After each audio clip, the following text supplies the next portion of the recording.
Ladies and gentlemen, I'm completely thrilled. I had a chance to speak with Jed the other day, and all the time flew so fast. I had so much fun. It was a wonderful conversation, and I'm indebted to Sherry for saying that we should get together. You were right, Sherry, so thank you very much. Absolutely. Thanks, John. Jed, you're awesome. I really enjoy your thinking and just your personality and speaking with you, and so it's a treat to have a chance today to speak with you. And interested in Jed, where's your mind go? What do you think about stuff like that? Good to have you, sir.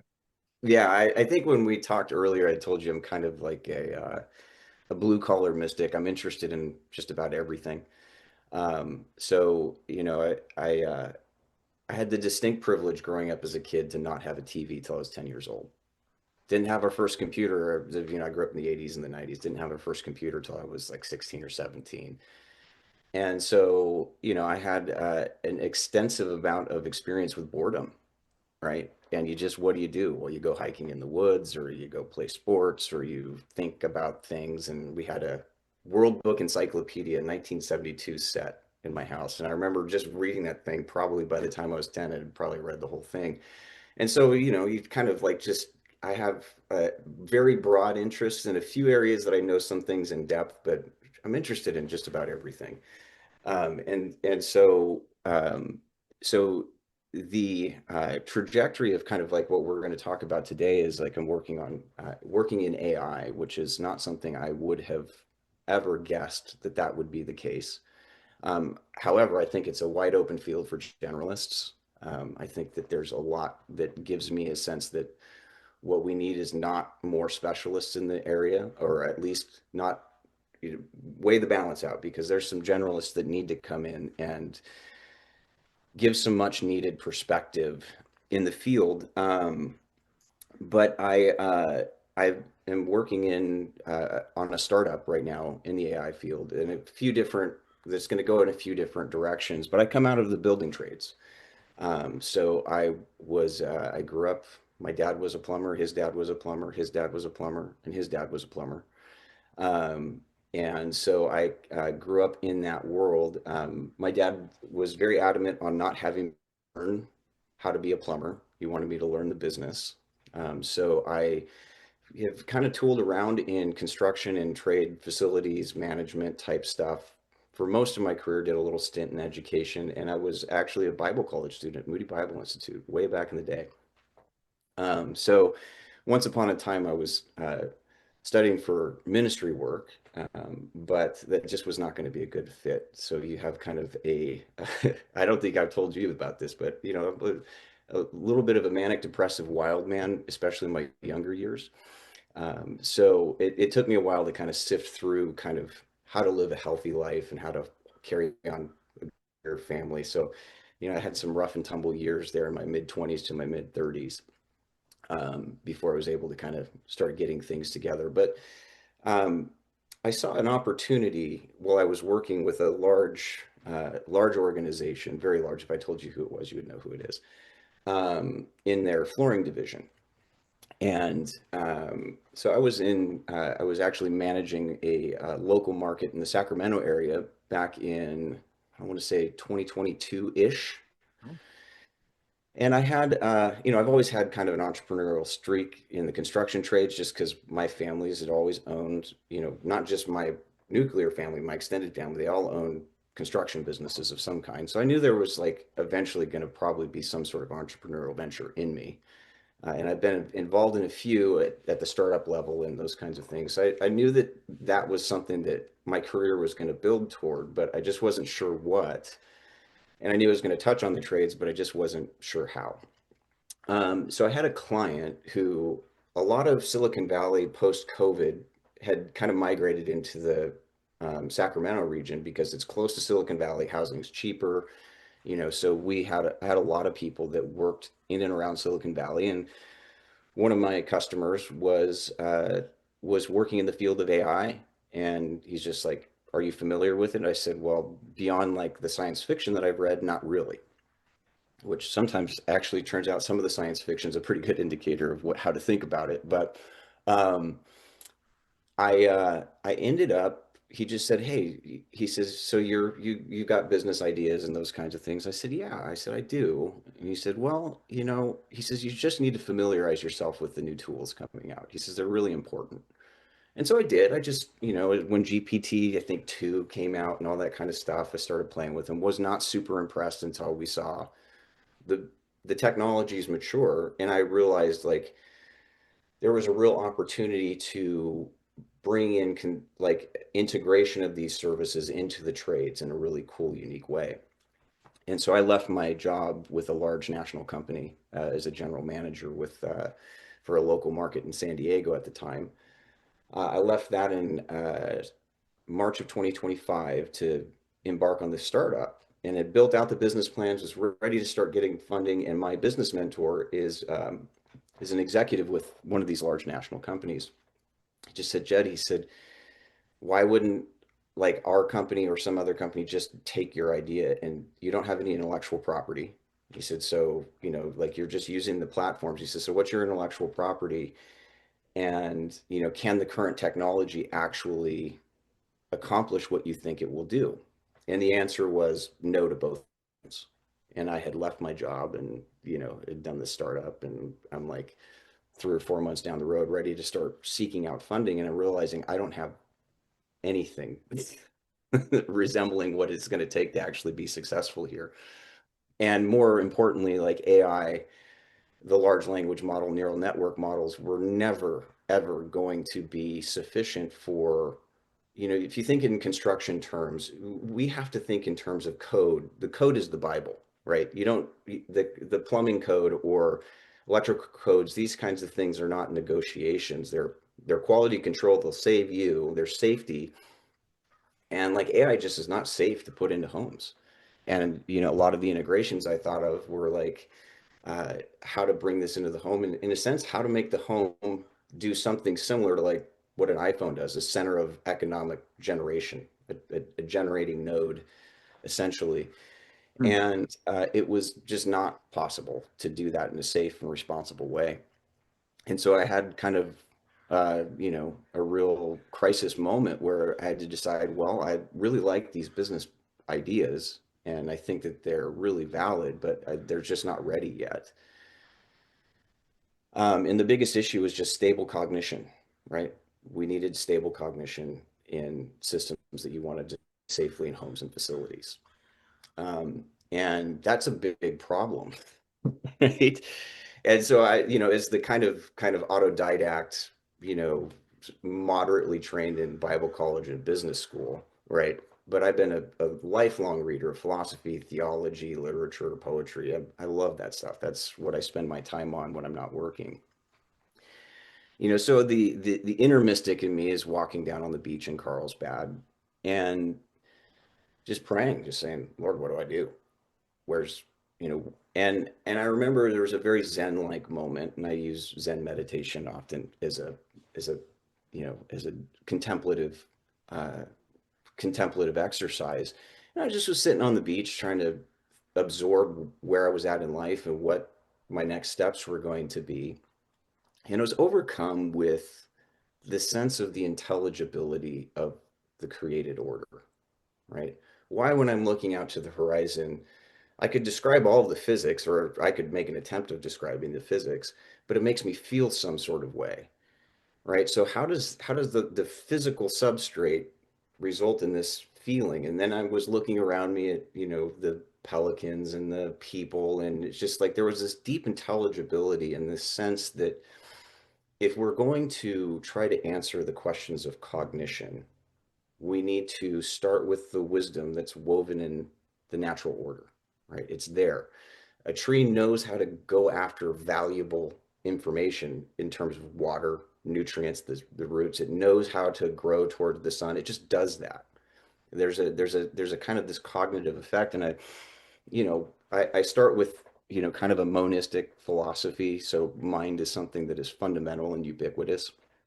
And um, and so I was just like, well, I'll start seeing if I can pursue if we can crack some of these cognitive questions, and a lot of the cognition that we needed is not high order, like abstract cognition, it's dumb, boring cognition, making sure that at every level redundancies are safe and secure. But it turns out that the high level and the low level cognitions, as we'll discuss, are very connected. So I, I started putting some modeling together, and I started with just something very simple. Is I just took a Neoplatonic world model and coded it out, vibe coded it, and it turns out that just that processional flow, it was not necessarily giving great cognitive lift, but I was already seeing like tremendous efficiency gains in terms of token usage and all that kind of stuff. And so I was like, oh, that's fascinating. And so I started kind of, I'm not a high math guy or anything like that, but I just, asking the large language models like, well, if we were to take this idea and we were to convert it into something resembling physics, what does it look like? And so I just kind of took a sheet of like the core ideas of what I was seeing and then representing it with just like whatever math equations the large language models were producing, which the earlier models, the math was not as good as it is now. And I reached out to a friend who's a professor at a local community college and local state college here in the San Diego area. And he was somebody that I met at church, youth group when I was like 12 years old. We were surfing buddies. We got in trouble together. Like we were, he's like family. And I just told him, I said, hey, here's the project I'm working on. Like, I'm trying to address this problem of cognition in AI. I said, I know it's ambitious, but my buddy knows me pretty well, and he knows I don't lack for ambitious, big ideas. And so he said, I'll take a look. And he got back to me about a week later. He says, well, Jed, he says, your math is not good. He said, but your ideas are.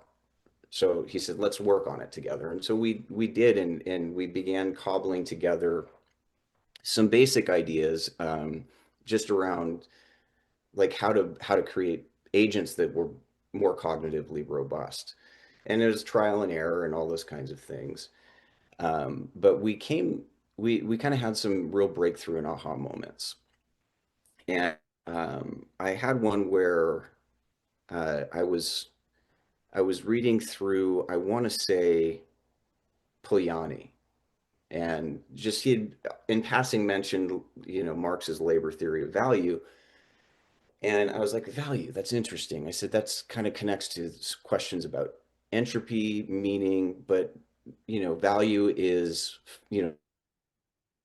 quantity and it's a quality. And so I started teasing some of those things out. I went back into Marx's theory and I was like, well, let's see what the labor theory of value is. And there's this interesting relationship in the labor theory of value where if you take labor as a stand-in for energy, so I was like, well, let's try energy theory of value and those kinds of things. And just kind of sketching and scaffolding towards what ultimately became our framework, which is called unified theory of value, or UTV. And we started seeing better results in testing, right? And so what we ended up doing was taking really like a first principles approach. Take mind as fundamental. Do not ignore the insights from philosophical and metaphysical systems because they are within the cognitive envelope of nature. Like it's not happening Mm-hmm. outside of nature. So let's take that as important data. Let's take the physics seriously. Let's take the science seriously. And what we came to was like these three fundamental axioms regarding the nature of value and a monadic definition of value. Value, just if you think of value, just think of it as the monad, right? And very relevant in areas of category theory, why monads are important. Is it's the one thing that does everything, right? So instead of having like, we ran into trouble if you have a monad that's static, then nothing happens, Mm-hmm. right? And if you have a monad that is not stable, then everything breaks down. So what does value do? Like we didn't try, Mm-hmm. actually in our theory, we never actually give you a full definition of what value is. It's kind of, we call it the unslash definition of value. There's certain things that it will always have a certain kind of horizon that you can never eclipse. Right.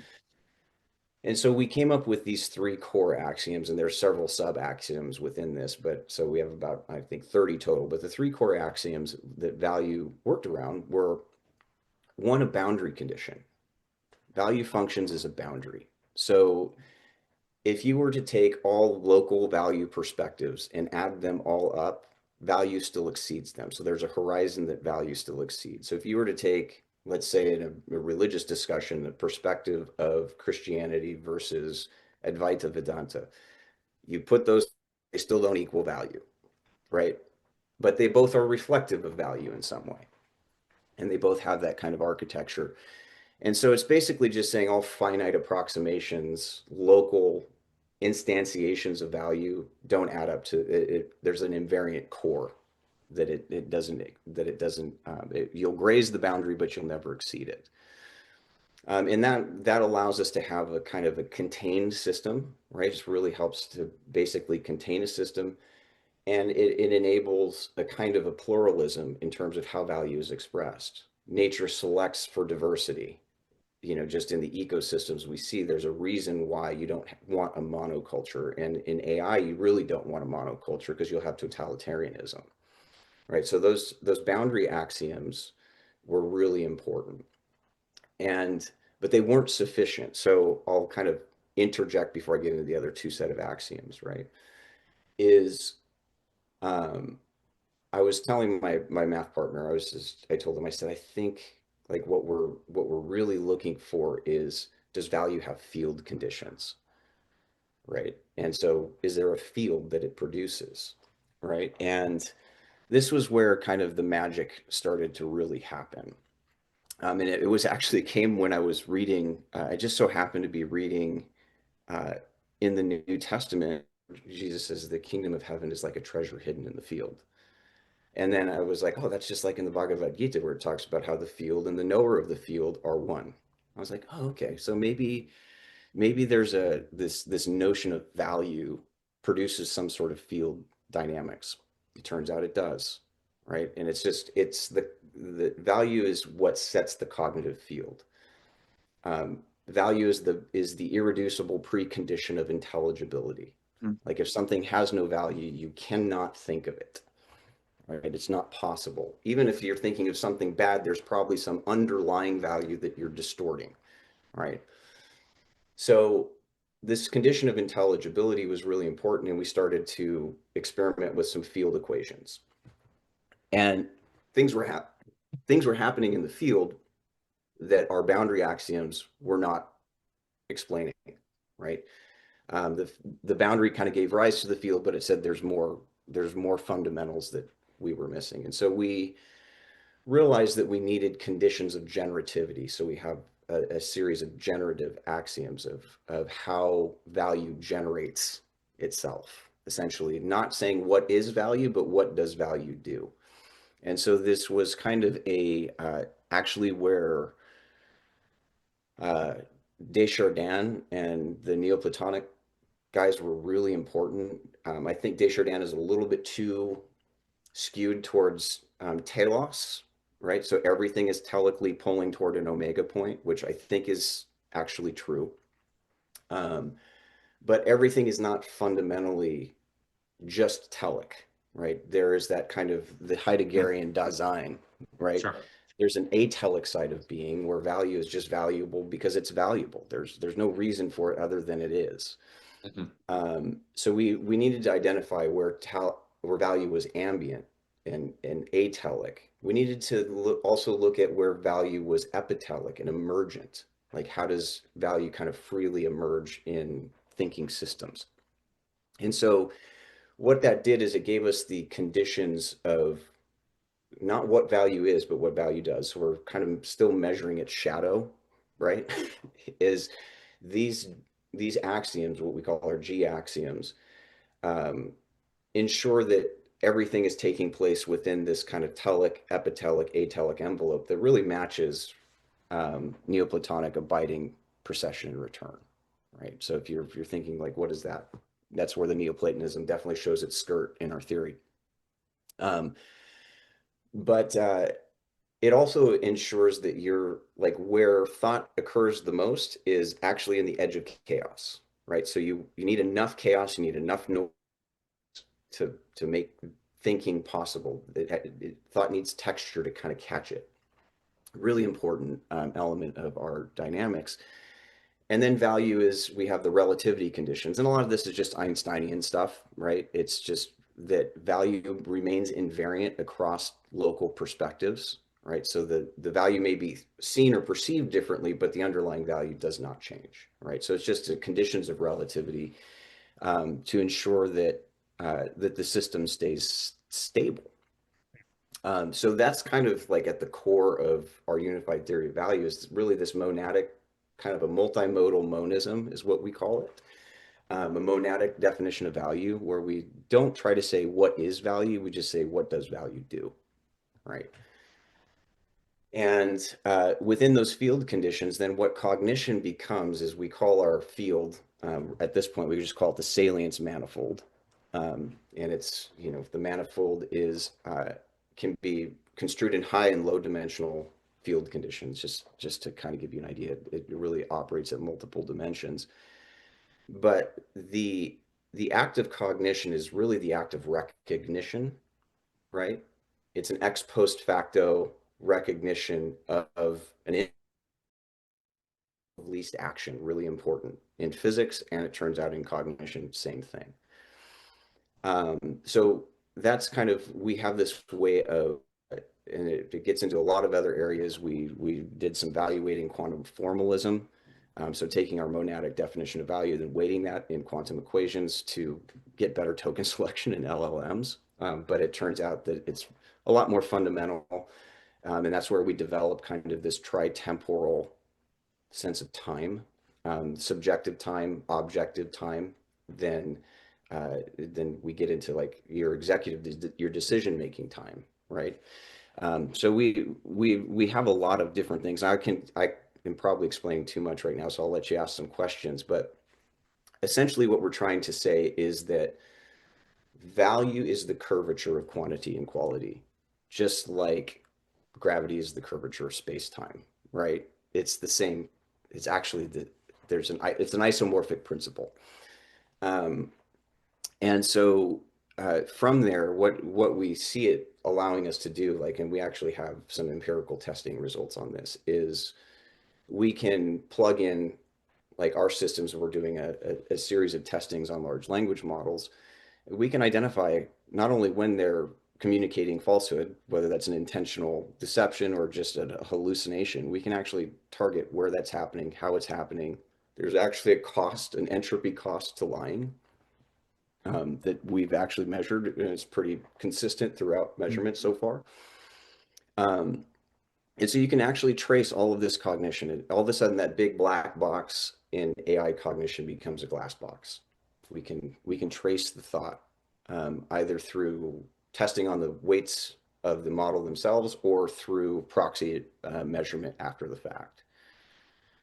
So it's something that my partner and I were discovering is like we felt like we're really onto something quite fundamental and quite unitive that allows different theories, different perspectives to kind of talk to each other, kind of a Rosetta Stone. Once you speak the language of value, you can talk about quantity, right? Quantity's there, and you can talk about quality, and they exist in the same envelope and are contained by the same horizon. So that's a little bit about what we're kind of working on as far as like it really falls in the domain of what we would call cognitive physics or coordination physics. But that's what we're working on. Oh, that is also grand. Oh, that is so grand. Well, first off, I appreciate a good generalist, and I actually strongly agree that generalism is very important. I think also generalism is, I think, actually tied to this question of value and cognition, because when you have a general field, you see a form, you apprehend things going together, and those connections are going to become very important. And if there are things that can only be thought if they are apprehended through a diversity, then the lack of generalist is going to result in a certain narrowing of what we could think. That means we get trapped in things and don't even know we're trapped in them, right? So that generalist is very important. I always like what Dietrich McCloskey says. He says, yes, indeed, specialize, learn a skill, like, taking care of homes, or learn a skill, but read widely. Right. Yes. And in fact, also, I think we're in the age of a need for that diversification of the life of the mind with the life of the hands. There's that wonderful Right. Soul Craft is Shopcraft by Crawford, obviously personal knowledge. I do think it would be a larger topic, is that until we had this social coordination mechanism, the people who would be doing intellectual work tended to work as professors. They tended to work at universities, which is not necessarily bad. I mean, goodness, we have the Advanced Institute at Princeton, et cetera, so forth. But the issue is that the kind of thoughts you can have is tied to the amount of diversity the coordination allows. And if there's a special kind of diversification that occurs from occupation and background and living in different places, well, then the very gathering of people together to do intellectual work would actually narrow the field of the kind of intellectual work that could be done. But before the internet and really the YouTube combo, it really wasn't possible to have a diversity of intellectual work according to different backgrounds because of a coordination technology limitation. So I'm very bullish on what can be thought now, and I think you are displaying that extremely well, talking about your work. So there's a few things that come to mind. First, I think there's a lot of wisdom to focus on value. I think there's a lot of wisdom to focus on energy. I'm always fascinated by the thinker Viktor Smil, who basically is like, you can kind of trace perfectly GDP and energy use, that energy and wealth strongly connect, but then it's energy plus this strange creativity where people come up ideas. They just come up with ideas for air conditioning. So energy plus creativity, whatever creativity is, seem to be what generates, wealth. And I like to think of it as a dialectic between, not that I'm going to try not to use the word dialectic 500 times in this conversation, but dialectic is a very important principle. Well, just obviously. so you know, that our insight into like how do you define value? I started in a Hegelian register. Yep. It's like, oh, it seems like value is the identity of quality and quantity, Yeah. right? Yep. So we have a Yep. dialectical Yep. relationship. Well, how do you describe that scientifically? Well, the relationship is curvature, right? So the dialectics are definitely, at least in the scaffolding of what we're working on. I think, to your point, I think it's and I made this mistake for years. It's a complete tragedy to primarily define Hegel's thinking as the dialectic versus the dialectic as a description of how reality unfolds that leads to speculative reason that's fundamentally an apprehension of value. Right. Like that speculative reason, which is the science of logic.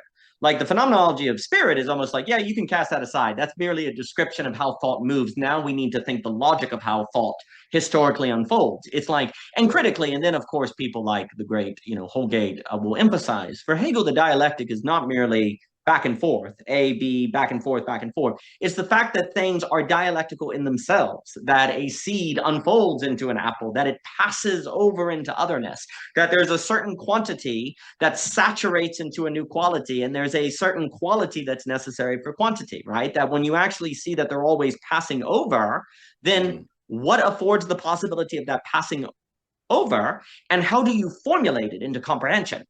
Well, that's the apprehension. That's the grabbing of the Gestalt theory, because a lot of what you're saying makes me think of the legendary James Wiggy.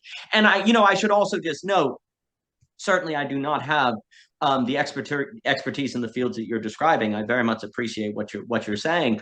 One of the things that I would note is that I strongly believe that there is a long tradition of basically philosophy and theology that has been pushed out of the main discourse that has been pointing to this problem of needing basically, say, a mean, as Aristotle, not a middle, a mean, a fittingness between quantity and quality, and that there seems to be something about the mind, quote unquote, which is monadic. It's, but there's something about cognition that moves toward the mean, moves toward the form naturally, like it apprehends it. It doesn't. Now, here's the key: it doesn't calculate to the value. It apprehends the value and then calculates from the value. But the value begins cognition. And there was a line of thinking, in my opinion, that was saying this. I think you see it in people like Vico and the Counter Enlightenment, Hume, who I'm biased toward because I like. I think it's in the German Idealist. I think it's in your Blondells. I think all of these things, and you see, they just didn't, in my opinion, fit within the discourse that was prominent, because they basically, in my opinion, for me, what I call the counter enlightenment and the modern counter enlightenment. Now, there are some people who don't like those terms because they're like, oh, it's not so simple. Fine, all categories fail. That's fine. Right. I understand that there's a lot of overlap, and of course, you get to the Kyoto school with Japan thinking. You get into you get into these things that have all been lost, Nishanti, etc. But the point is, basically, in my opinion, there was a line of philosophical thought that critiqued forms of totalism, forms of, you could say the totalizing thought, but they didn't assume the Kantian metaphysics. And whereas postmodernity critiques modernity, but it actually assumes the Kantian metaphysics. It assumes the split between And this is phenomenon. kind of so there's so many areas we can go here, but let's hover in the philosophy for a minute, Sure. because this is really important. Is Kant was necessary. Like Yes. Sure. I used to really, as a thinker, I was immersed in like Reformed Christianity, and I viewed Kant as the enemy, Sure. right? So I Sure. had a Sure. very Yeah. Yeah. hostile Mm-hmm. view of Kant. And then as I kind of moved beyond Reformed Christianity into whatever I am now, blue collar Christian mystic, maybe something hovering somewhere between Catholicism, Orthodoxy, and Episcopal Christianity. And I haven't made a decision yet. So that's kind of where I land now. But if we look at what was happening at the time of Kant and prior to Kant, and there's a real big problem that they're trying to address, which I think is fundamentally a failure of metaphysics, right?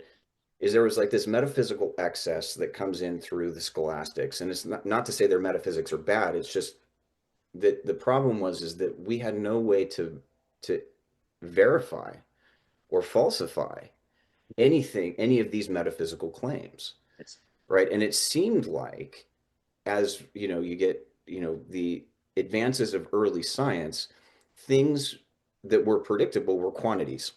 Mm-hmm. Mm-hmm. The measurables were predictable, and we could measure them, and we could make meaningful predictions, and our science grows, right?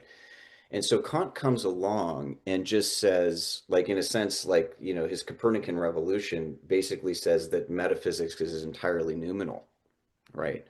And what we can know is restricted to the phenomenal realm.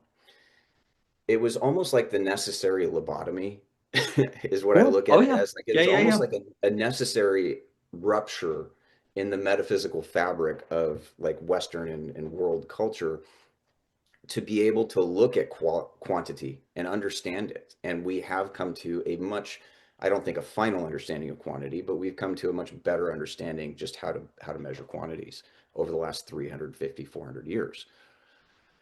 But the problem that we run into is that at the same time, we had to evacuate and kind of lobotomize any sense that there was anything we could say meaningful beyond the quantitative, right? And so you kind of have this like long divorce in our thinking that I'm not going to dunk on Kant, because I think in some senses his intuitions were correct. It's just that his lens was too attenuated to catch what he wasn't seeing, right? And so in some sense, like our theory is trying to heal that Kantian divide, right? It's trying to say, well, actually anything within the realm of cognition is phenomenal, right? It is traceable, it is measurable. But you have to understand the formal basis of that before you can actually begin measuring it. And what we posit is it's just value, right? And value could be something as big and grand as the absolute or God, right? And certainly as a Christian, like I have my own theological ways I would understand the theory that we're developing. However, value is kind of omnipresent. It appears everywhere in everything, right? So it's there in everything, and everything we do is, in some senses, because we value it, right? We're always chasing the value effect, right? So that Kantian divide becomes something that is exceptionally prohibitive in an age of AI, right? Because we would have a tyrannical realm of quantity that completely overrules and does not know how to deal with effectively the messier domain of quality, right? And how do we understand that? And how do we find common ground around the question of qualities and values and those kinds of things, and disparate values? How do you make them talk to each other? Because there is an underlying substrate that's uniting them, even in their disagreement, right? Back to T.S. Eliot in which one was it? I want to say it was Little Gidding, right? Is there is that even those that are at odds with each other are united in their strife, right? Because there's a ground that they're sharing. The battleground becomes the ground they share. It's like their Kurukshetra, right? Um, so yeah, the Kantian question is a really important one. And you have a sense in it, there are thinkers like Bernardo Kastrup and Michael Levin, and some of these guys are trying to think beyond it and are trying to say science needs to reopen the aperture and start asking these more fundamental formal questions, right? About form, geometry, morphology, right? Because the whole world is form, but we're missing a key element of being able to understand form. We can understand it at a philosophical and metaphysical level, and it turns out that a lot of those things do track within the theory, right? There's a lot of philosophical and metaphysical ideas that are become very transparent that they're on the right track. They may not be complete. No, Gödel would state none of our theories will ever be complete, right? But it gives us the ability to begin to unite those quantities and qualities and measure them both. And you measure quality as a function of distance, right? There's still a question of distance, but so there's a qualitative or quantitative question within quality, but it's just a little bit different, but it's the same principle. Absolutely. No, I don't disagree with any of that. And indeed, the fire and the rose are one and neither is consumed, that the conflict becomes kind of a new shine coming forth. I think what you're saying on Kant actually brings a lot up. That's really important. As I get older, I try to realize that all of those boogeymen that I think were wrong, I just misread. And they're way more nuanced. It's like I used to hate Descartes and then like, oh, he's actually more nuanced than I thought. I get for Pavey or Dimitri or Kant. You're like, because you got to remember all the judgments, right? There is something where just Kant, I think he like takes off 10 years, doesn't write anything, and then he writes. He's probably got all three of his critiques in mind, and we have to see all three of the critiques as actually trying to deal with the shortcomings of the other, right? Now, of course, Harold Bloom, there's kind of a question of to what degree are thinkers responsible for their misreadings, or to what degree are thinkers like to blame for the perhaps ideas they put forth that, though are problematic in different ways, nevertheless need to be put forth so that they can be tarried with and thought to actually advance, right? And that's where Hegel says the fear of error is the fear of truth, right? Yeah, there's a like we can acknowledge, and this isn't, I don't think an arrogance, but we can acknowledge their failures as a kind of a precious step along the way. Very important, right? Very, and very it's like important. And to honor the speculative effort, because what we're trying to do as finite as finite creatures in a potentially infinite domain is try to make sense of this, right? And the sometimes like the most important things are the failures because they're generative. They present the problems that we need to be dealing with. And so, these guys that I, in maybe more of my very conservative Christian years would have looked at in terms of like very hostile to what I perceived to be Christian orthodoxy. I'm realizing, someone like Hegel is not trying to overturn that, right? He's trying to find language in his own time to describe dynamics that are really there. Does he do it perfectly? No. Does Kant do it perfectly? No. Does Descartes do it perfectly? No. But none of them without reason, right? And so, when we're looking at, what does the future begin to look like, we have to deal with where we've come from and have a decent understanding that that we're still building off of what they have bequeathed to us. And so a lot of these guys are really important, even if I'm like, yeah, I think Cartesian dualism needs to be overcome. I fundamentally would say that. However, we would not have known that without Descartes. Exactly. That's the issue. Exactly. No, I completely agree. I sometimes wonder, like, I wonder to what degree we put kind of an impossible burden upon people like thinkers. Like we want Kant to be right about everything because we actually it's kind of a psychoanalytical, we want a big other. We want to be a Kantian and that's it. We want to be done with certainty. Like if I specialize in Kant, it's over.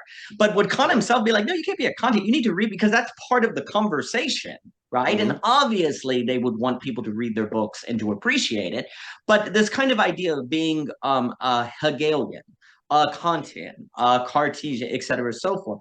There's something fundamentally problematic about it versus a literary person, literal, like participating in the fullness of the conversation. There's a psychoanalytical thing going on there where it's like, well, if I am a Hegelian and I know Hegel, like Hegel can give me all the answers and I can just kind of dwell in the internally consistent system of Hegel, if you will, and then I'm good to go. And it kind of overlaps with our specialization culture because then we're given social permission to just read Kant, for example. And then we kind of want to just read Kant because, oh my gosh, like read it, where would I even go? We don't have mentors and we don't have guidance and we're confused. So we want to have these people be all we need, right?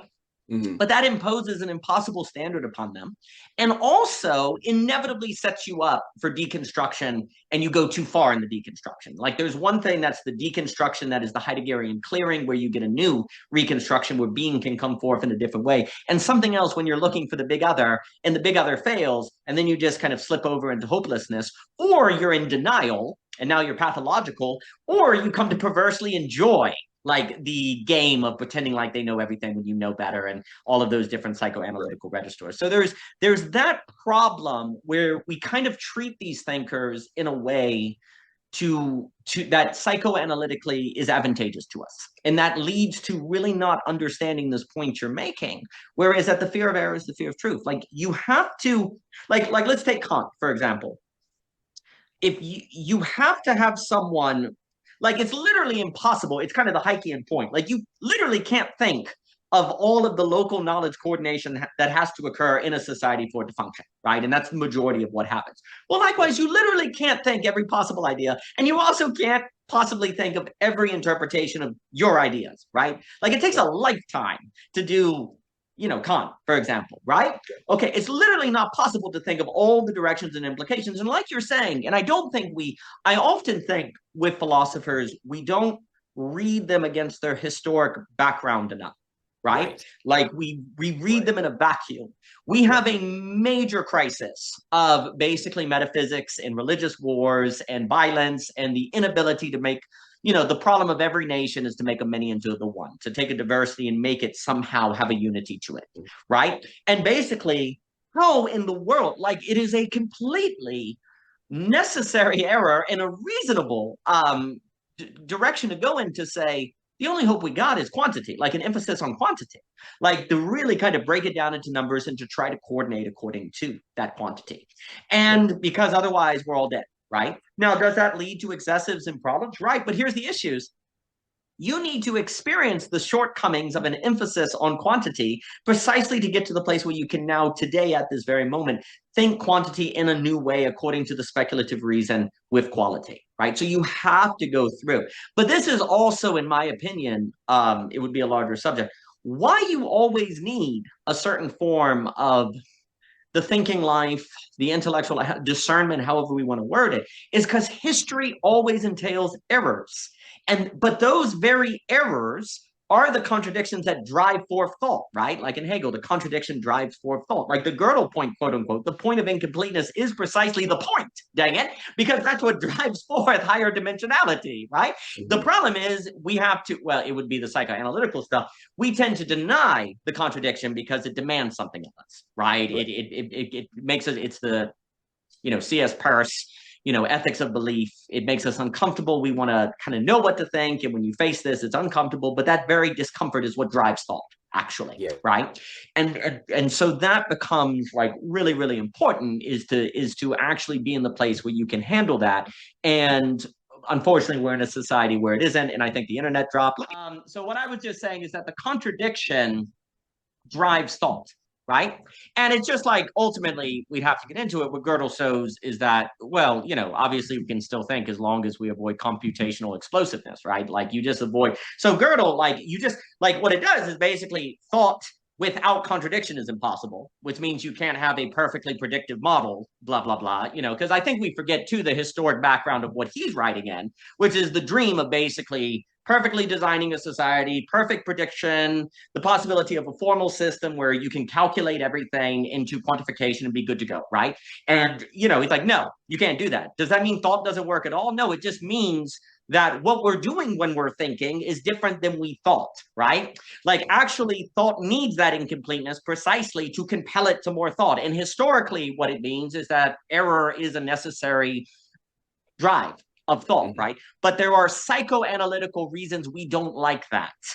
There are psychoanalytical reasons where we want the map to equal the territory, even as we say we know better, but we practically act otherwise to avoid the incompleteness that makes us discomfort. So a lot of that whole map is indestructible stuff I talk about is tied to the psychoanalysis, and how the Gödel point is the encounter with that lack, the real, that place, but that is precisely the opening of higher dimensionality, the higher possibility, and I would say, well, it's pointing to value in the curve. But what I was going to say on the Hegel to Kant is that ultimately, too, you have to have this kind of idea of basically you have to reach the excess. You have to reach the full saturation of the error, because otherwise there'd be plausible deniability to try that thing, right? Like you have to go, because there's not simply having the right idea, there's also removing plausible deniability that anything else would work, right? So, so when you have you have to go through the error precisely to saturate it, as Alex Ebert would say, to get to the point where then collectively everyone goes, oh yeah, the alternative doesn't work, right? And that failure is actually the convincing mechanism to get the collective people to start flying in that direction, right? And so but then that's the funny thing. That's the value of failure then, right? There's a value in failure, which is actually the collective. It's gathering people to go in that direction. So actually the failure has value because it changes the coordination in direction of the way that needs to go, right? As opposed to if it didn't do that, just be dispersion, going off into all these possibly coherent directions, right? But the failure needs to run so there's gradually a narrowing in that direction to make possible a new failure, right? So without failure, quote unquote, in history, you would never have the collective gather, right? It would just disperse into many directions. I'll pause there. So there's so many directions I want to respond to on that. I'm gonna do a couple throwaway statements. Then what you're saying connects to some of the science and the theory. So I'll bring it back to that.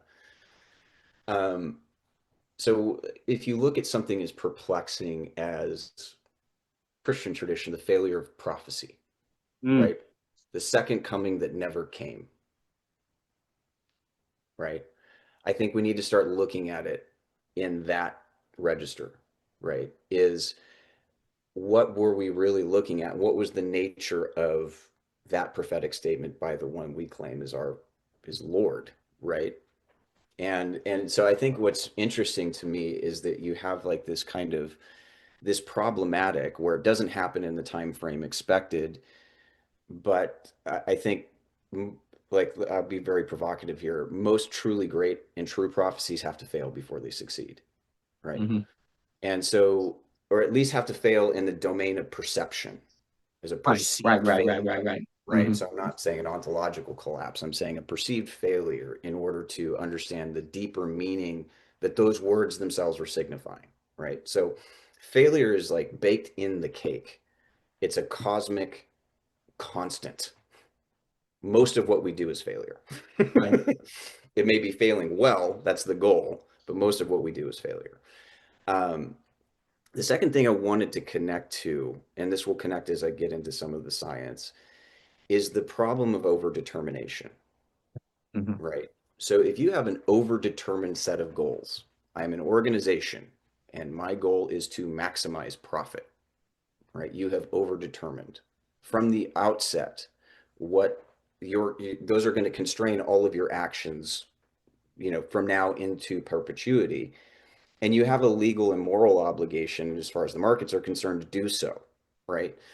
So the problem that you run into when it's a question of value is it's elusive, right? It can be distorted, right? So reward can be distorted, which is a big problem in AI, like reward hacking and reinforcement learning. A lot of the problems that we see in AI are not due to the architecture of the systems, but the reinforced learning process, right? So I I have a laudable goal as an architect of a large language model. I want my users to feel engaged and feel comfortable in my system and that their interactions are going to be pleasant. Good goal, right? The problem is that what happens when the need to be amenable conflicts with a fundamental underlying truth. Just use a simple one, right? Like flat earth, right? A lot of times you get these interesting outputs, large language model outputs, you'll see them posted online and that kind of stuff that are kind of validating flat earth theory. Well, the large language model knows better.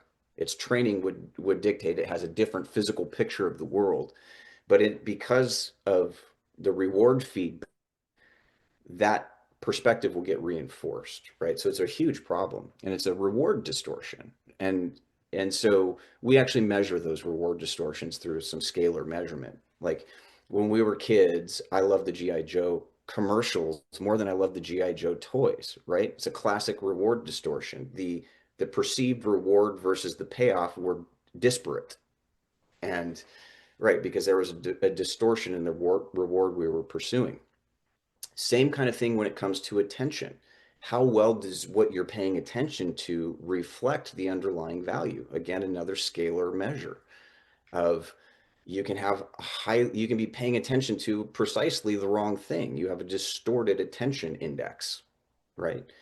Or you have a diaphanous attention index where you're paying attention to what actually matters, what's truly salient, right? So if your value or your outcome or you're determining something predicated on a distortion, your outcomes are inevitably going to be distorted.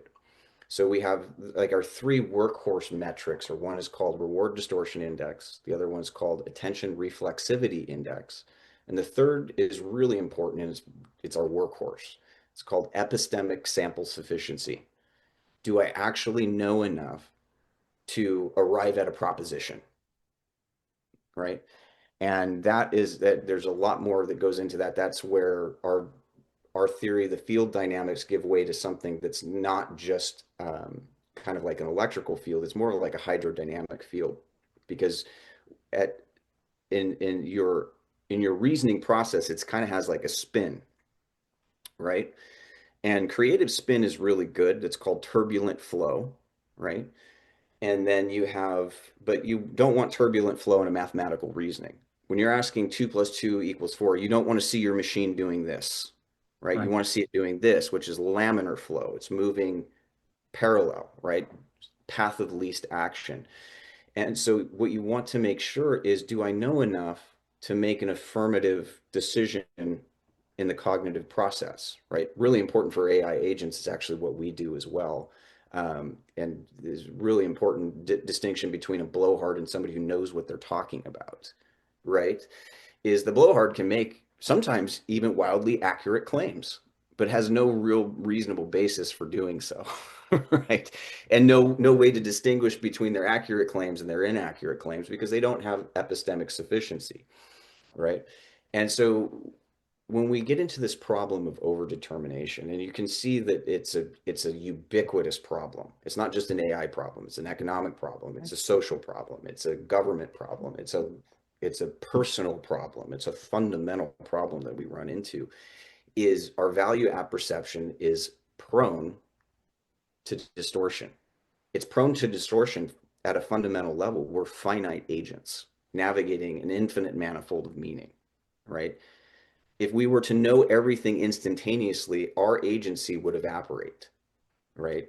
So perfect knowledge is attainable, but just not at least not in the structure of ego consciousness. It's just not something you can't remain an ego and have perfect knowledge. And so what was really one of the most fascinating findings that we did not expect from our theory is what the nature of time itself is. It makes a prediction about time that's quite different than some other models. Is time is not fundamental within our theory. Time is actually an emergent property of cognition and the limitation in our finitude. So what time is essentially is the viscosity of the field that we experience when we're navigating incompleteness. You have to expend energy. So entropy becomes very important. You have to expend energy to structure in the face of entropy to come up with insight, right? And so it doesn't undo, like we talked earlier about Bergson, like it very much time is a flow. It's a felt flow, but there is no fundamental time between objects, non-cognitive objects. Two rocks don't tell time to each other, even if they're orbiting each other in space, right? We impose that order so that we can understand what's happening, right? So it's a really, there's a subjectivity. There is a kind of an objective time. We can measure how long it takes an orbital cycle to happen, but that how long is a construct. It's a very accurate construct, but it's not. So objective time is not fundamental between those objects. It's fundamental to a cognitive agent.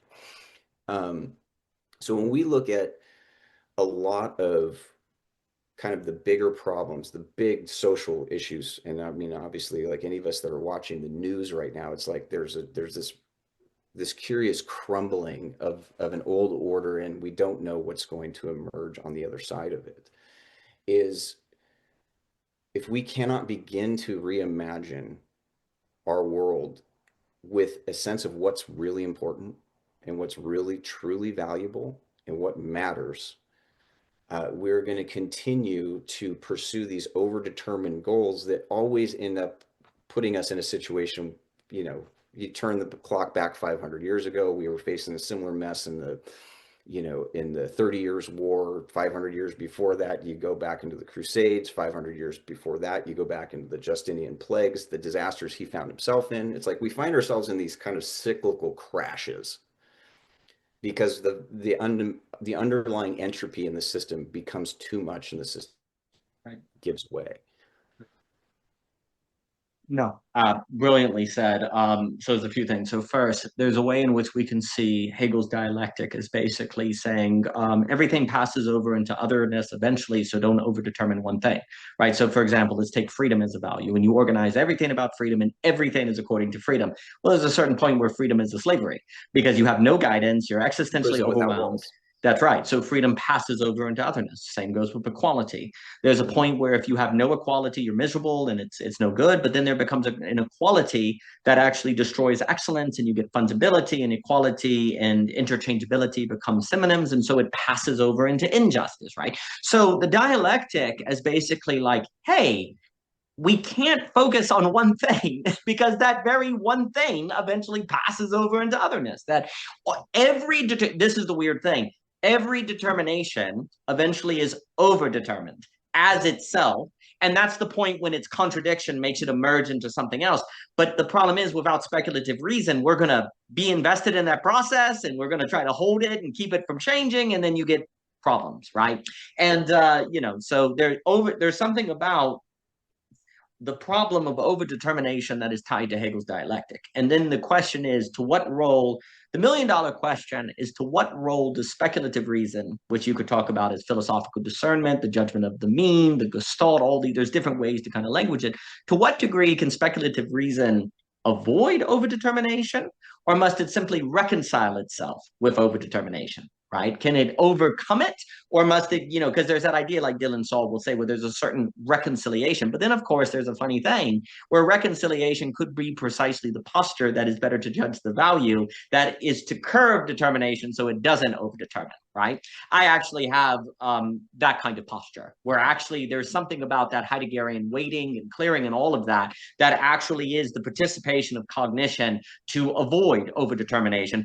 But this is the weird thing, there always has to be the risk of overdetermination precisely so that there's something to curve, if you will, precisely so that you have the ability of actually, having value, right? Because all value also is in this this tension with itself of possibly being overdetermined because it is valuable. If it is valuable, don't you want to keep it? Don't you want to determine everything by it? So there's a contradiction, if you will, in the very experience of value that must be there for it to be value, that necessitates the possible risk of overdetermination, but it's not determined.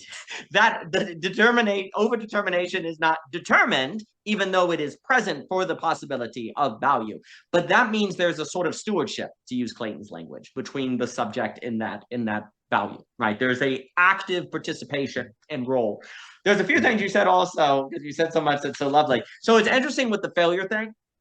A way I look about it, like if you're going forward in history, the very failure curves you, actually, because you have to go back. Likewise, we have to read the tradition because it curves you, right? So a way I've not used, your language in the way you've used it, but I completely adore it. A way I have thought about a lot of the problems I think about with the problem of where does demand come from in the economy, the Robert Solow residual, the problem of the means between givens and releases.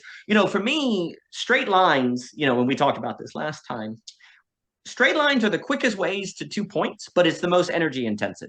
Actually, it takes the most energy to do, right? And there are times where you want to go in a straight line, like you were saying with reasoning and mathematics, right? You want to do it. But there are actually other times where you need to start curving, because there's something about curving that I've always said creates energy, that it has more negentropic. The curve creates energy. And if you always go in a straight line, you eventually run out. But if you go in a straight line and then you start curving and then you go straight and then you start curving, you can avoid overdetermination, right? And so the curve is the corrective, right? That it's the corrective. And the value, like the positive, here's the issue. You can't curve unless you go straight, right? Like you have to go straight. And there's something about the mistakes of history, the old religious texts, like, because what are you doing when you read the Bible?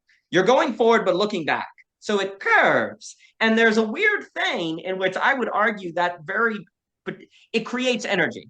It seems to it's slowing you down, right? Because you're not moving forward with progress. But weirdly, if you're not slowed down, entropy wins. So you have to, in a sense, slow down. Also, here's the key. You're assuming that destination you're going into a straight line to is the valuable one. You're assuming that's where you want to go, right? So there's a risk of overdetermination there, right? When you're willing, well, let me look back, then you're also curving, you're creating energy. And that's the weird, do we not see this? Like all these weirdos, quote unquote, that are reading old books or is interested in old things, they're just having these 4-hour conversations. They're just reading books all day long. Whereas people just a straight line, they're bored. They have boredom. It's very funny. The people who are reading the old, their boredom becomes this opening of horizon of possibility, where for other people, boredom is an inability to find motivation to do something, right? It's interesting how there's a difference almost between boredom and daydreaming, you could say. And I'm always interested in the history of boredom. There's a lovely book by Patricia Sachs that does an analysis how boredom is not even a concept till the 18th century. We start to see it a little bit in Paschall, but it starts to kind of emerge because you get industrial society that goes in a straight line. And that actually, funny enough, can make an entropic situation. More would have to be said on that. But there's something about the failure that curves and thus creates energy, right? And if you don't have the failure, you're not going to curve. So likewise, Kant and all these people that got it wrong are necessary to curvature. They're necessary for the curve. And likewise, like reading old books or looking back, if you don't do that, entropy wins. You have no negentropic structure. So the failure is actually really necessary to avoid overdetermination. I think also, for me, when we talk about value and the quantity and the quality, one of the ways I've always thought about it too is the fact that you have quantity without quality. And I like this idea of value as kind of the curvature that kind of forms with them both. Like in the dialectic, both, you get a kind of curvature, which of course the curve is a form, right? There's a formulating principle that is occurring there. I always like the point that basically I got from Leibniz, which is the idea that if I say 1 apple, 2 apple, 3 apple, 4 apple, I'm counting a what? Quality of appleness, right? I can't count unless there's a quality that I'm counting. Now, if I go 1, 2, 3, 4, 5, 6, 7, he would say that's not really counting. You're actually just listing numbers, actually. It's more of a list than it is counting. To count, you have to be referring to a quality. Now, you could say, well, that's a list of the quality of numbers. Okay, that's fine. But you have to be counting a quality. All quantification requires quality for it to actually be a quantification of something that's actually there, as opposed to just a listing of numbers or writing of symbols or something like that, right? So what's so interesting about that is before you begin counting, you apprehend. I've used the language of apprehend, Right. Aristotle's nous, gestalt, James Wigley will talk about an insight, like you grasp the gestalt. You say, that's an apple, right? And here's the key. You do not calculate, oh, there's some red, there's the stem, okay, it's an apple. No, you don't calculate the parts up into the apple. You apprehend that's an apple, and then you may tear it apart into its parts. But you go 1, 2, 3, 4, 5. So the quantity requires the quality. But then, of course, if you couldn't quantify, there's something about quantification that is relationality, because you're saying that there are things that have some kind of relation. When I count things, I'm saying they have something in common, right? So there's a funny thing about quantity where it's simultaneously seemingly a threat to relationality because everything's just a number, but it's also a testament to relationality. Because if I count things together, I'm saying they have something I apprehend in common. Now, what is it they have in common? This is the funny thing. I would have to participate in them to tell, right? I'd have to be in relationality with them. So again, even in quantity as quote unquote a mistake, there's a value underlying it, which is the necessary testament to relationality, right? The problem is always a kind of amnesia, like to look at like Plato and all that, right? A kind of forgetfulness where you forget that in the act of using quantity, there must be quality there. As you forget that your ability to apprehend quality requires an ability to make it quantifiable. Like you can't judge a quality without making a whole, a gestalt that then can be quantified, right? So in the same way that value must have the risk of overdetermination, it's always already there. So what that would mean is that you have to be active in your relationality with these things, not passive, right? And so much of the mistake becomes a certain passivity, right? Where we want the thinking to think for us almost, as opposed to us being active in it. We want the map to do our thinking versus the map lead us to a goal point that calls something of us, right? We want to just, we get mad at AI, but really AI is what we psychoanalytically want to be. We want to actually to avoid the difficulty of thinking. And the thing is, and then I'll throw it to you before I say too much.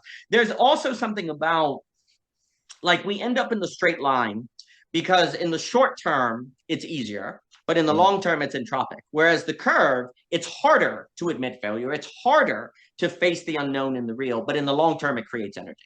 And the long term, it's more sustainable. So there's something also too about a kind of willing to sort of face a difficulty that in that very facing, Jockin may emphasize creates virtue, and virtue is energetic, like virtue opens up, that actually then allows a curving of the process so that the entropy doesn't take over. But but that requires an ability to face that, whereas the short-term incentives can direct us into being entropic. But that also, like you're saying, the problem of competing values, right? Competing incentives. Well, how do you tell when you should prioritize profit? How can you tell when profit is becoming interchangeable with money as opposed to profiting the whole of the system and yourself as a subject? Well, that's an active discernment, right? There's an active judger. And to me, this is where you start, stuff. This is where it would seem to be mind is fun. It has to be fundamental as a coordinating mechanism, right? Like, because there's a point where you have to tell the straight line needs to curve now.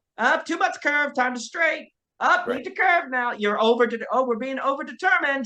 Oh, that value is still a value, but actually we need to start curving toward this one because it's out of the mean now. And there's this kind of direction that you have, this active stewarding, as Clayton would say, this active coordination. And basically without mind as such, there's the system, the entropy of the system takes over, like almost like it has no negentropic potential. It has no curvature. I'll stop. Yeah. So kind of like one of the effects of working on this theory has underscored, like, time and time and time again, is it's very humbling because you realize at a existential level that ignorance always exceeds knowledge, right? My ignorance will always exceed what I know. There will never be a point where I have crossed a threshold where I have come into perfect knowledge, at least not in a linear sense in space-time. Let's put it that way. That's not possible within space-time. Um, and so, I think what we've lacked because we're so good at measuring quantity and we're so uh, in the dark as far as what qualities even mean and what value is outside of the quantitative domain is we assume we know more than we actually do, right? And so is there's nothing more dangerous than knowing a little about something, right? And we build entire systems on insufficient knowledge all the time, right? Um, but if we think of like, I think of like the wisdom of Socrates, the man who claimed to know nothing, Hmm. right? Is I think that like there's a kind of this call, this Socratic call to us now to re-engage with curiosity, with what I don't know. Because if you start with what you don't know, your possibilities are truly limitless. Yes. If you start with what you know, you've already foreclosed upon the reality that you can see, and you've eliminated your ability to see anything else. And I think that that's really at the heart of a lot of these deep structural kind of problems that we run into. But to me, like one of the elements that's like really important, and this is kind of a little bit of a shift, and I apologize if we're shifting gears too much here. Reel me back in. But when we think about so the UTV actually predicts a kind of a cosmology, a cosmological structure, right? Where the physical world we occupy is vitally important. It's not it's a projection of the real, right? So this is where it becomes really important with simulation theory. Probably it's kind of the reemergence of this kind of Gnostic ideology that's dominant in places like Silicon Valley. That the reality we live in now is an illusion and that it's a game that can be hacked. And it's quite cynical and nihilistic because the idea is whole universe could be sitting on a server farm for like some 14-year-old knucklehead, and we just need to game the system to get out of it, right?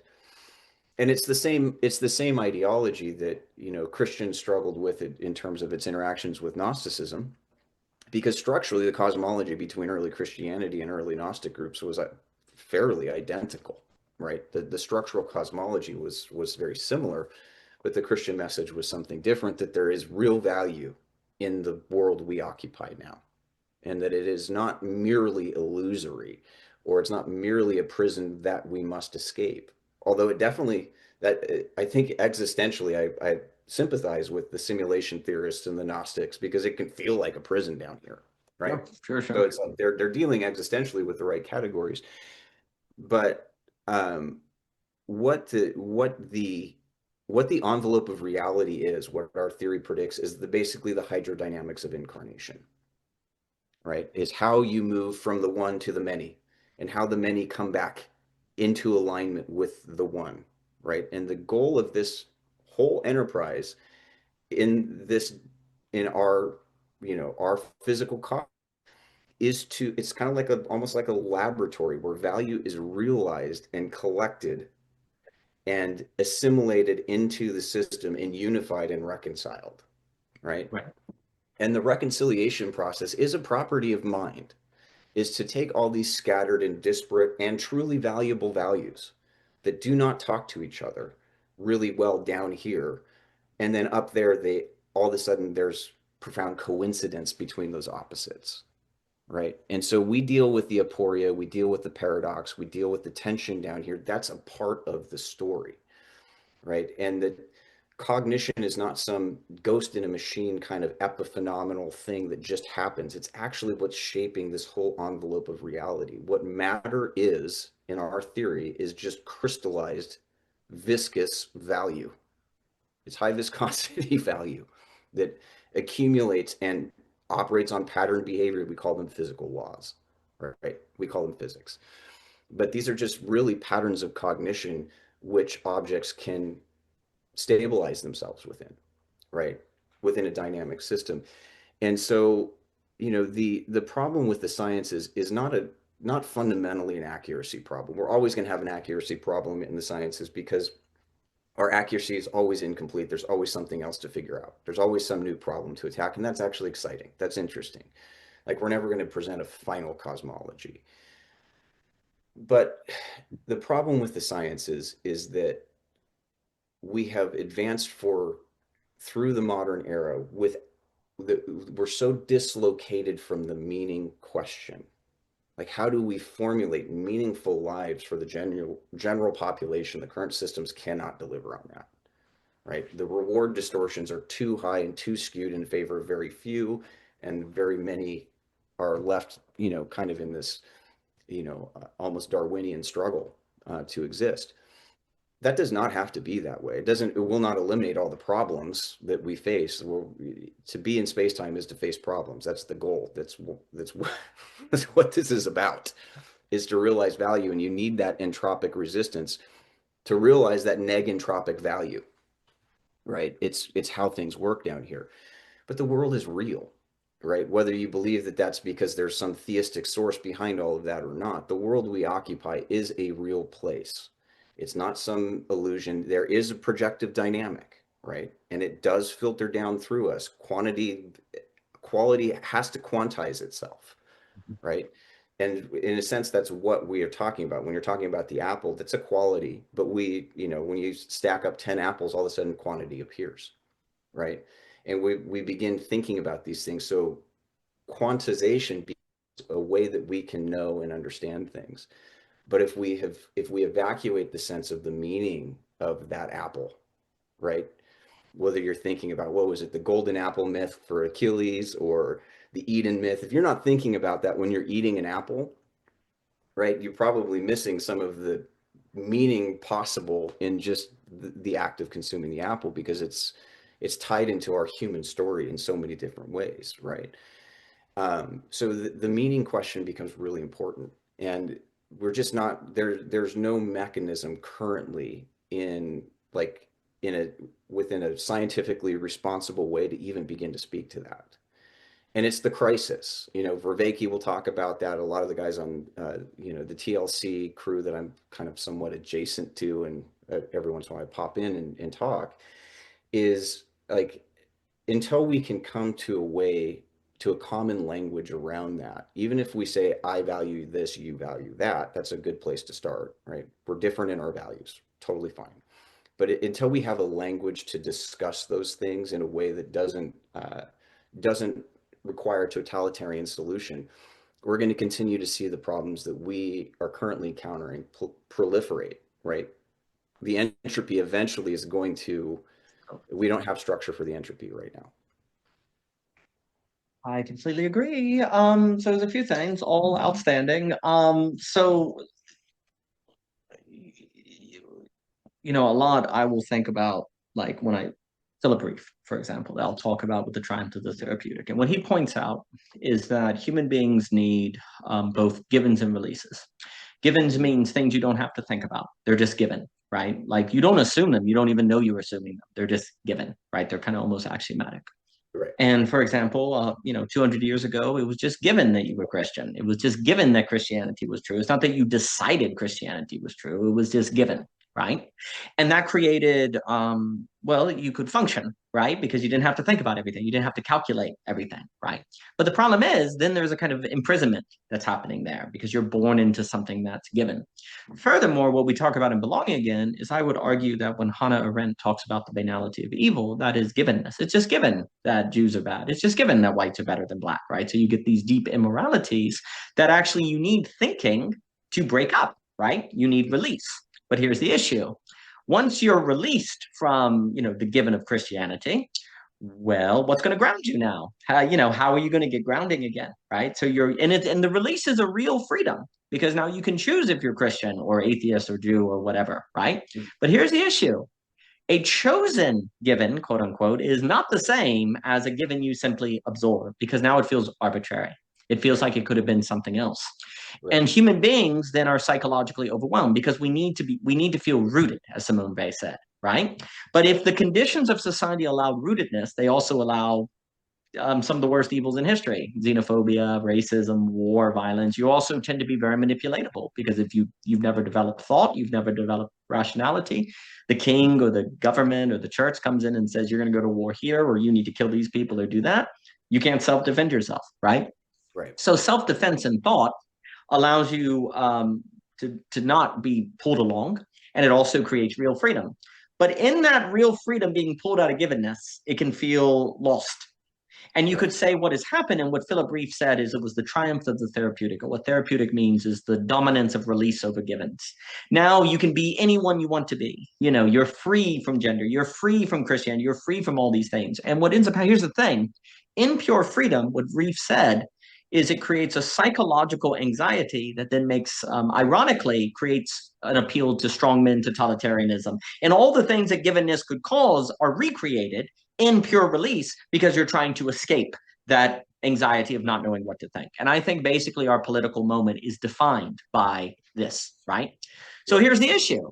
We go back to, you could say, well, then we need to go back to givens. You can't go back to givens because it's no longer given. You'd have to brainwash everyone, maybe put them in a simulation where they don't know what they're thinking. You could come up with some crazy scenarios, but basically givenness is no longer an option because unless you're completely isolated, right?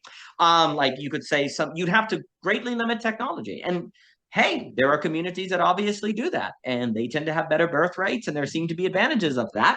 And basically the book is going to talk about the different options of address.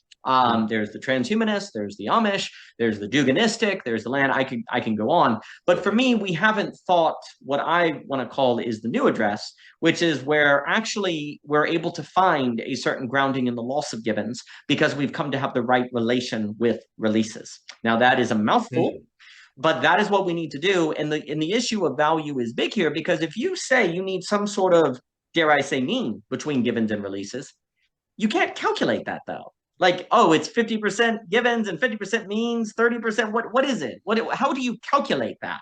You can't calculate that, right? You have to actively apprehend it live as you encounter it, right? Which means you have to judge the value. And I would argue that apprehension is the value. Like value is the ability to apprehend the proper relation between givens and releases in this example, right? Like you are properly discerning the proper proportion of givens and releases. And if you succeed in that, you get a form, which is a formulating principle. We've made a big mistake to separate form from formulation. You know, when you have a form, it's a curve, it's a directionality. It formulates you that way, right? So here's the issue. We need a balance between givens and releases. But if someone tells you the balance, that's totalitarianism. If they say it's 730, that's a big other in a Lacanian sense.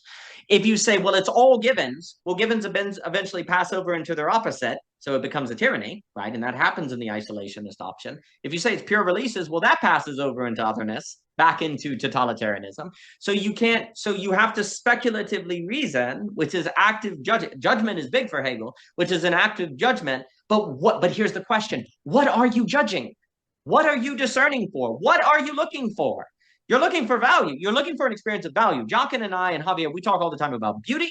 Beauty as kairos, kairos, I believe, as Plato means, it ain't what we think beauty is. It is this strike of value. It is this strike of beauty. It is this fittedness, right? We're in huge trouble because we think beauty is the symmetry, like things look nice. No, it's this strike thing.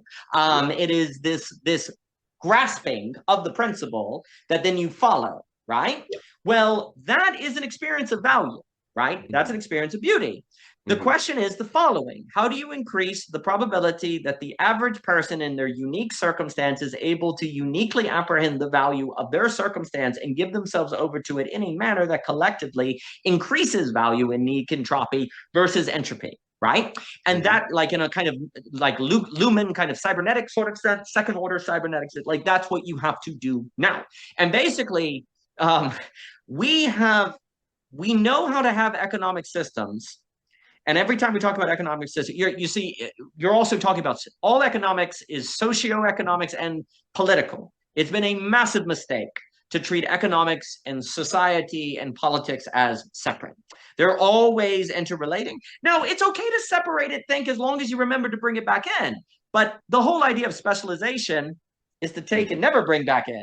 That's why you need the generalist again, because it's okay to specialize as long as you remember to bring it back into the interconnected ecosystem of all the levels. But the specialist has psychoanalytic reasons not to, because they're a king over here. They're an expert over here. They understand everything over here. If I bring it back into the stack, and then there's top-down causation and it has new qualities that I couldn't predict, I've lost my kingdom. I've lost my power, dang it. I can't predict the future. and I'm back into the unknown, right? Yeah. So I don't want to do that. But you have to do that. And basically, what has to happen now, the socioeconomic system, we have not thought how to do economics in terms of pure dissent, in terms of active value coordination. We have figured out how to, say, quantify it according to labor, right? The labor theory of value. And I think it should be called the labor theory of quantifying value. Like, the mistake is to over-determine value by labor, right? Labor is not the same as like toil. Marx says explicitly in the beginning of chapter 1 that if you go out and dig a friggin' hole in a field, you're not going to be paid for it because because nobody wants it. You have to have that abstract social use, right? Yeah. So, but the problem is the Marxist then over determines value as simply equaling labor, and there's no value beyond labor. No, value is this apprehension of Gestalt, and I keep mentioning Gestalt and James Wakey, and I haven't gotten into that, but that's part of it. So what we've done is we've successfully created economic systems that have means of quantifying value that then allow people to come together according to that quantification and coordinate action accordingly. But the problem is that inevitably becomes overdetermining.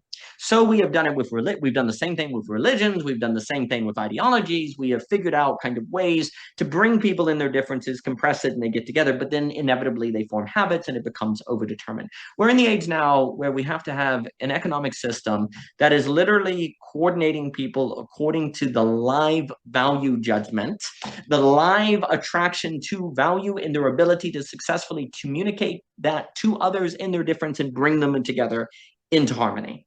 That has to be the coordination system, or else we're stuck in dialectical tensions that politically cannot be resolved. You can't just top-down decide the relation between givens and releases. And if you do all releases, people go crazy. And then, of course, you can't do all releases because the moment I encounter the other, I'm not free of the other unless I kill them. So pure releases then create violence, because as long as the other exists and the other is different, I don't have pure release. Even if I, if I'm released from genetic determination because I've got CRISPR or something, then then you get the social tension. I'll stop. The other thing I was going to say is I hadn't said it yet. The point you're making about ignorance is so important. I would argue, because there's always this question of the possibility of a presuppositionless philosophy, that Hegel's kind of asking. Is it possible to have a philosophy that has no presuppositions, right? There's one sense in which that sounds insane, because you always have to have assumptions. But there's another sense, what I like to say in Hegel, is he moves toward the intersuppositional, which is, I know I don't know everything. I actually don't need I know I don't know everything, right? Now you could say, well, actually, no, maybe everything you know is all there is, right? But here's the other move then. If I'm limited, I can't experience my own. This is the weird meta move. If I am limited, I can't experience my limits. And really, when you look around, you don't feel limited, do you? I'm grasping this. I'm understanding that. You don't naturally experience yourself as limited, because even when you say I'm limited, you know you're limited. And so in this weird move, you're not limited, right? So what Hegel kind of then in the weird move he says is, oh, you're limited from knowing your limits, actually, and therefore you're limited. You naturally experience reality not in terms of ignorance, but in grasping and knowing, right? So you have to just know that you're ignorant, right? You just have to know that you don't know everything, but the experience of that limit is a grasping. So this is the beautiful move. We now have a boundary condition that moves. We have a boundary condition that doesn't keep you, but actually develops you as you encounter that boundary. So you have an intersuppositional possibility of philosophy, which isn't, the key is not where you say, okay, I have a presupposition and I build something off of it. What you say is, no, you don't have to have a presupposition. You just have to have an intersupposition, of which forces you to go out into the realm, encountering what you don't know, that you instantly then pull into your cognition. And that is an ever process. So now we have a boundary condition that's needed, that curve, like it moves. It's not solid, right?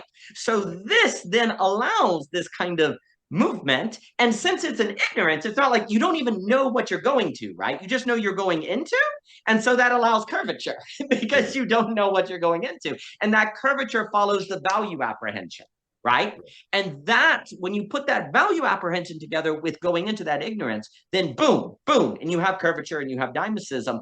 But that means we need an education system that isn't about knowing everything, but actually being prepared to go into the unknown. But then the weird thing, and then I'll stop. The weird thing too, though, is the unknown creates motivation. When you don't know everything, you care, dang it. You don't care when you know everything. When there's like an unknown, there's an adventure. So this character of you start overcoming the motivation problem as well, right? When you emphasize this ignorance that you go into, because there's desire, that's Lacan, that's psychoanalysis. When you don't have the thing, you create desire. In the name of the game is to move from desire for objects into a sublation of drive, intrinsic motivation, right? Well, if the boundary condition is ignorance, and you have value apprehension, so you believe there's value there that you can encounter and come upon and then value, that creates drive. Now we have a system, and drive is negentropic. Drive is to resist entropy, right? So you put those things all together in the subject, and we move from, say, the rational man participant in the economy to more of a psychoanalytical or the driven subject, of which has this value apprehension and the ignorance. Now we have a system that is self-sustaining. It has a ability to sustain itself, right? Because it's based on the value of which the subject is coordinating. I have more to say, but I'm going to pause. I actually want you to riff a little bit more on a couple of things, but I want to Please. back up and just add to when we're thinking about economy, right? The social and political are clearly elements that there needs to be a unitive approach to, but we have to consider setting, environment, right? Constraint. Like in AI, the biggest problem, the biggest constraint that AI is going to run into, and we'll probably see it happen within this year, and absolutely within the next 2 to 3, is the thermodynamic limits of the environment we exist within, right? And ecology can teach us a lot about economy. They're actually fundamentally united, right? So if you think of like how value exchange exists in an ecosystem, you can abstract principles that can give you a lot of information on how to form a meaningful, robust, redundant structural economy, right? Nature gives us a lot of answers, right? Because there's value exchange in any ecosystem. Go back to 9th grade biology. You know, we have a way of dealing with how does energy flow through an ecosystem. Well, in an economy, it should probably flow through an economy in a way that it is at least mimetic of ecology, right? But I want to back up on this question of the boundary, because it's actually really, was not an expected find, but it was really illuminating as we kind of tested this. So the boundary is omnipresent, right? The boundary of the cosmic singularity down to the Planck scale, down to the like our physical horizon. You know, I look out across the Pacific Ocean and I can see what 12, 15, 20 miles, however far the horizon is, and then it caps the cell membrane, my body. It's actually the one boundary showing itself. It's just value showing itself. The boundary is value, right? It is coterminous with V in our theory, right? Is that in every place there is a boundary, right? And the boundary is there it's almost like a coordination principle, right? It becomes coordinative. Is how do I navigate this boundary given the other boundaries in my environment? We do actually all the time. I'm walking down the street, I'm navigating boundaries consistently, and I'm not thinking about it, but that's what I'm doing, right? Is that there is a sense where it's disclosing like our own sense of limitation, but it's also disclosing a sense of excess. And this is hardwired into us, like down at an evolutionary level. During the daytime, we can only see to the sky, right? We see the horizon limit in the light of day. And then all of a sudden the lights go out and we see that there's something beyond that horizon, the starry sky, right? And so we had a lot of interesting ways of putting that together in terms of 3-story cosmology and older mythologies, which actually was very similar to how we formulate science today. It's just observation. Oh yeah, there's a, This seemingly up in the sky, once the lights go up, once the sun goes out, all of a sudden we have all these extra additional features. Beyond every horizon is another horizon. From the Planck scale to the cosmic microwave background to a leaf to the horizon we see, it's all there. It's all showing itself, and it's all opening itself to essentially like there's this existential sense where we are realizing value by navigating skillful navigation of boundary conditions, right? That's kind of the human agent. That's the goal, is to realize value. So I'm curious, like, if we look at those kind of boundary conditions as really fundamental and ubiquitous and omnipresent, is how do you see that informing maybe some of the things that we're talking about here? Because that's when I'm getting to the point of the limitation, is if you start with limit, there's almost an unlimited potency in limitation. Limits are generative.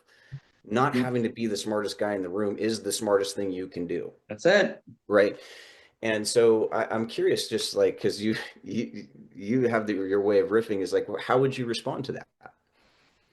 Exactly. And I would actually argue that basically all of the political problems today, and I would argue philosophy and theology are almost always already about limitation, and they don't know it.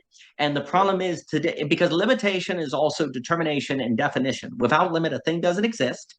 But the very limitation of which makes it exist also affords it the ability to forever explore limits, right? So Right. limit also makes difference, but everything is one in that difference. So Right. limit, many in the one, et cetera, so forth. Also, that Blondel idea, and you've already mentioned, like, I don't notice a door, like, when I know everything, I stop caring, actually. Like, when Right. I know everything, I don't care. Perfect knowledge is kind of hell in a weird way, because Right. you have everything and you don't care. And if you had everything and don't care, then there's no plausible deniability anymore that you're not the problem. And now you have to be tortured forever knowing that you're the problem, not the thing you didn't have. And that's in that quote unquote hell, right? It kind of opens up, right? Right. So, like, and also, though, as horrible, it can sound horrible to say that we'll never know everything, but actually it means there's always drive. And actually, like you can say that fulfillment, quote unquote, actually comes precisely from the ever motion, the dance that doesn't stop, the drive. Like, what makes human beings happy, we see this every day of the week, is not when we get something, but actually when we're fully lost in a jazz improvisation, or when we're lost in a conversation that just goes on. When you move from that sequential clock time that is problematic to the flow, to that pure sort of dwelling, leisure, all of kairos, this piercing through, right? Right. Without boundaries, that wouldn't be possible. Without boundaries, it would not be possible to have that fully present intrinsic motivation, drive, kairos time, right? And yet it seems as if boundary keeps it from you, but actually it is a condition of possibility for it. And also, too, boundary makes ignorance thrilling in a sense, and it creates intimacy. And what I mean by that is there's this weird thing that when I start, and I know we're running out of time and we'll do this again. The tyranny of work, because I look at all these notes. I haven't even, because the thing you were saying about the crystallization of matter, there's something about, for me, right or wrong, I've associated value with negentropy and curvature, and basically things materialize when there's a curve. When you find a curve, and I know you, and also, like, why is it you're enfolding? There's this cataphatic and apophatic folding and unfolding that is just structurally, it's what reality looks like. Yes. And for me, I like what Paul Cruffle in his book, Shifting Nature, which I think is brilliant. He basically says we need to think of thermal, the second law, not as kind of a final fate, but a boundary, like a boundary condition of which then things to come into existence. Given the second law, they have to therefore curve, they have to be negentropic, and then they manifest. Right now, without the second law, there is no quantity.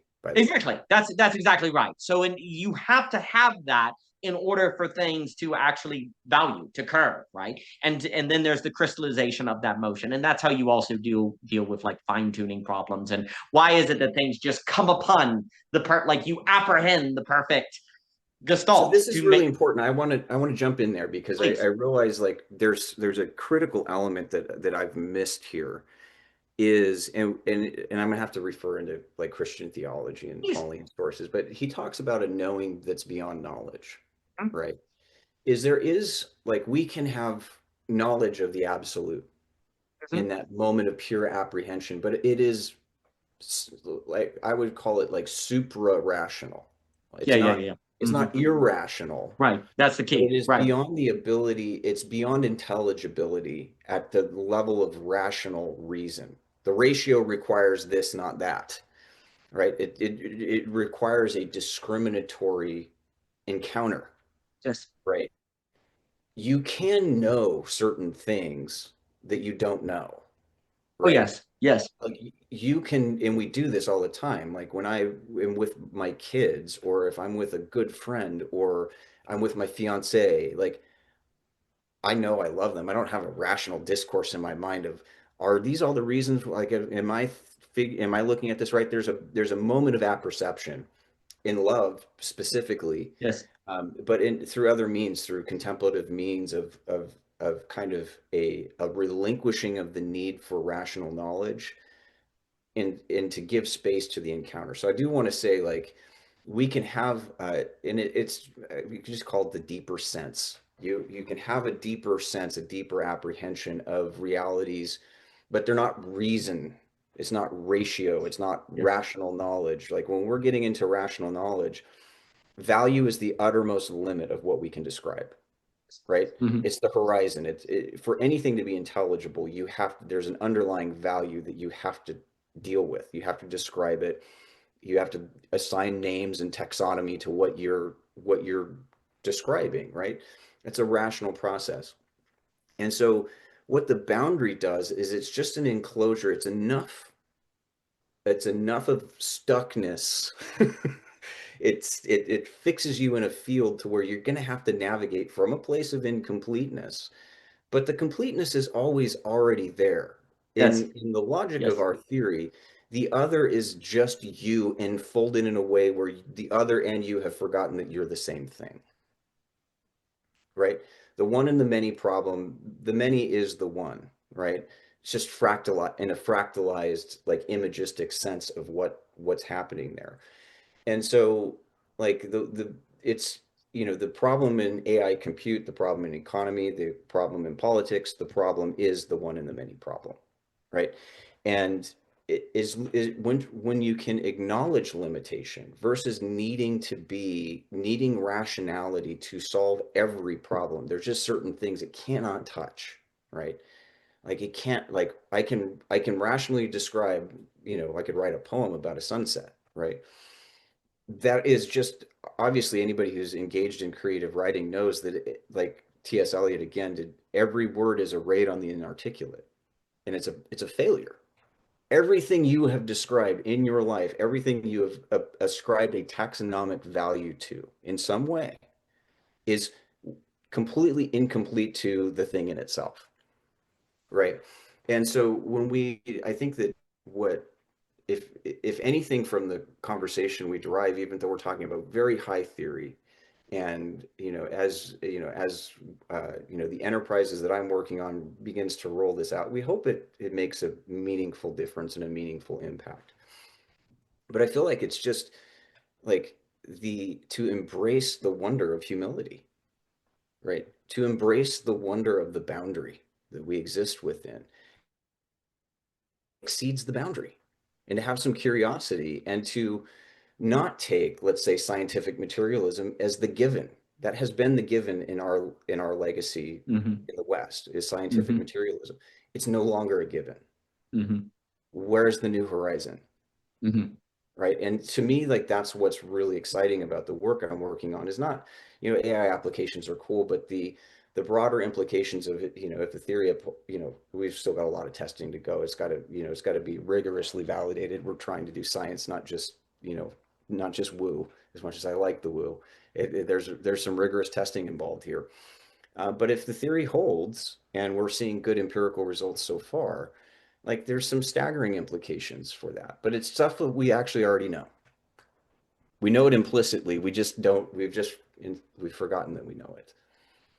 And, so that to me is kind of what's exciting about it and what I see in the projects that you're working on is like there's this cadre of like emerging people, and I encounter them in the oddest of places, you know, is that are thinking in terms of like we've been saturated with all this information since the advent of the internet. We all kind of grew up around that. Like we've kind of accumulated this broad, diverse set of interests because our algorithms are diverse, whatever. Is like there's this growing, emerging group of people that are networked worldwide that are beginning to try to readdress these problems. And our effort is just one small effort in a larger project, right? And I think that, you know, for people to engage that and realize that, you know, yes, like what we're currently seeing in the world is chaos, but that is just like the signal of a phase shift, Yes. like a Yes. transitional phase, like obviously messy, very difficult to navigate. Don't lose your head while you're doing it. But the best way to do that is just to not assume that the givens are going to do all the work for you, and also to not assume that the hedonic response of therapeutics is the answer to a release from givenness. We have to navigate into the unknown, and that's the exciting part about being alive. I could not agree more. That is completely beautifully said. I don't know where the time went. Just some thoughts on what you were saying. If you have all these different people that in their different interests and their different plates, you have something isomorphic that's emerging, Right. then that would be delusion overlap, and there'd be reason to think there's something to it. Of course, we cannot know because if we did know, that'd be perfect knowledge and it couldn't occur. But the very overlap is very, very important. Yeah. And the other thing I would say is to me, you have the general, women, for example, because I'm thinking Dante. Then you have the particular, a woman. Then you have Mhm. the definitive, Beatrice. And what's Mhm. very interesting is I can know what women are. I can even know what a woman is, but Beatrice, I can't ever fully know. And you see the boundary condition as this ever unfolding comes out in when a person becomes Michelle, becomes Jed, becomes Daniel. And that's where someone like Dante and other classical thinkers really put emphasis on eros being what makes the universe. And eros is not merely sex, but this intimacy that makes a generality a particular and then a definitive. And then Yeah. as they become definitive, here's the key, they become a Lacanian kind of quote unquote partial object, which creates desire because there's always more to know. As you know them, there's more Right. to know. And love is the logic of the boundary condition of which then is exciting and unfolding. But here's the key. One of the reasons I think rationality runs to the general and to the particular away from the definitive is because the definitive can surprise you. It Yeah. could overwhelm you. It can hurt you. You have the Lacanian real. You can have the Lovecraft. I'll put the Lovecraft with the craft in parentheses because if you're dealing with the definitive, yeah, and you don't know what you're doing, it can destroy you. Like it The is only the definitive people. is interesting because it's where the infinite mystery actually resides. That's the key. Is as you move, people think it's in the general. They think it's in the universal. No, no, no, no, no. The infinite, the true infinity, as Hegel would put it, comes out in the definitive. And that's also, here's the key. The more you relate to something definitively, you'll find energy coming out of nowhere. You'll find Right. motivation coming out of nowhere. If you experience the negentropic, quote unquote, Yeah. right? You experience it occurring. But the brain, here's the issue. You could almost say the brain, the mind, it's confused in the sense of it believes the more it moves from the definitive to the general, the more it grasps infinity. Mhm. When actually, and you could say that's kind of fallenness in the sense. When actually, when you bring it into the full body, when you actually bring rationality into it finds the thing that it ironically always wanted, but it acted in a way that kept it from it, Mhm. right? And that's where you need the definitive, and that's where the fire and the rose are one. That's where in the rose you see the grain of sand, you see the universe in the Yes. Blakean sense, but it's Yes. in that definitive. And we have Yes. to do everything in our power to keep ourselves in the definitive because we naturally float away into the general and we float away in that sense, right? There's a lot more to say.